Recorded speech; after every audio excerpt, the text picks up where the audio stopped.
Hola, hola, hola. Bueno, vamos a partir de una base de datos que tiene tres tablas listas, pacientes que la creamos en el video pasado, médicos que tiene estos campos y turnos que es la clave principal. Acá está toda la base de lo que es una buena relación. La tabla turnos tiene campos que la relacionan con las otras dos tablas, con pacientes y con médicos.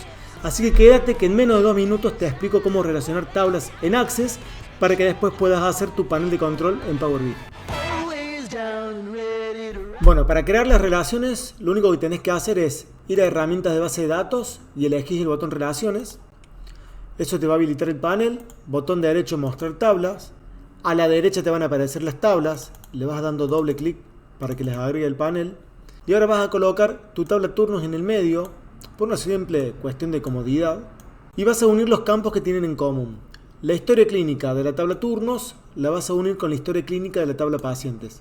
Y acá vas a marcar la opción que dice exigir integridad referencial. Esta es la regla de oro de las relaciones. Lo marcas y acá pones crear. Lo que vas a ver es que se unen las tablas mediante una línea. Ahí ya tenés tu primera relación.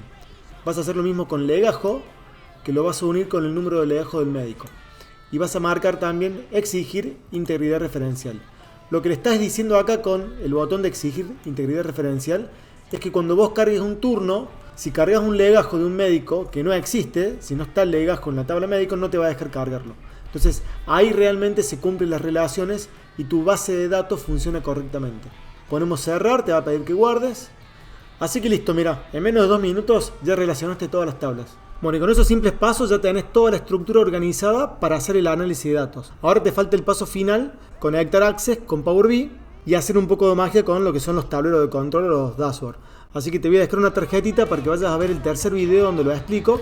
Y si esto te está sirviendo, suscríbete, dale like y hacete todo eso que se hace en YouTube.